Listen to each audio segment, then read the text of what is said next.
mix of Optimistic. This is the one that's been supported by lots of DJs, including Mad Mats from Local Talk. And this one, if you've seen the other video, you see how the original mix was constructed. On this one, I'm going to show you, this is the remix that I did of my own track. And just going to take a look at some of the elements here. So we're going to drop in about 25. Drums once again. Let's take a look at these first. This is actually Machine. Okay, so I was using that as the actual sound source. The piano, I want to show this to you because this is basically a cut up version of my original piano. So take a look at the other video, the Optimistic original mix video. It shows you the chords that I used, and I basically sampled my own chords. I like to do this sometimes just get a different approach on things. So you can see here it's like one finger triggers of the chords that I created. And this, if we take a look at Machine, you'll see the actual waveform that's been chopped up here, so you can see it. And it's been sliced up, so you can basically have each of those chords triggering independently. So we've got, here we go.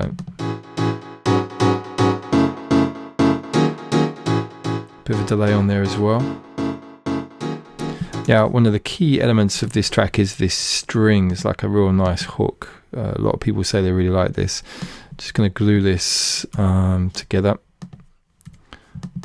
So you can see that. I'm just going to come back.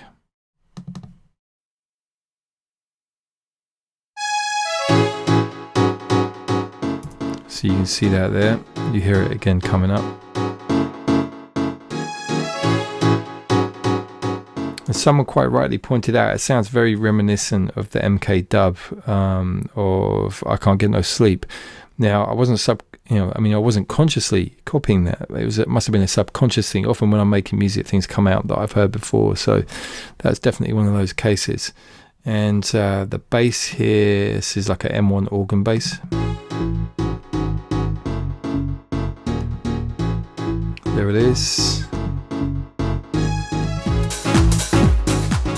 The sax, or in this case brass. It sounds like sax to me, but yeah, look, you can hear that. It's like a brass section here, band swell. So that's what's going on with that one.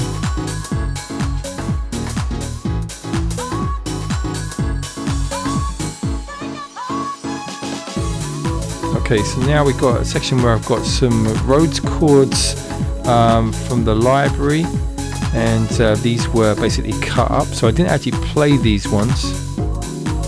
Gonna solo that. Phaser on there, create some movement.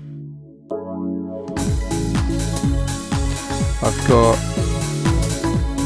where are we? So these bells that I played in.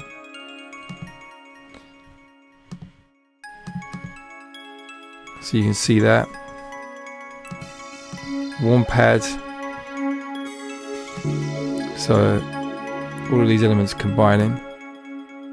Sometimes when I'm looking for inspiration, I will use sample chords, from a library. I've got a sample library I've built up with loads of different stuff on it.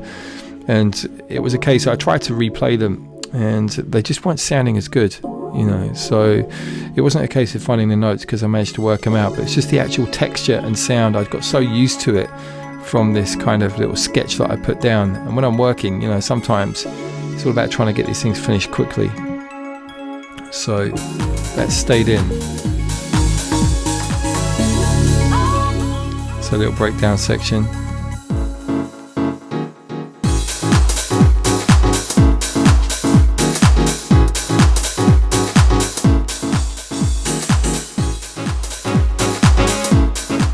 Oh yeah, so as well as the programming, I had a couple of little extra loops. So for texture, so there's one really quiet and really thin in the mix. Another one there. So I take these off. I mean, the beats sound alright, but they just needed that little extra texture. So that's what they're doing, real subtle in the background.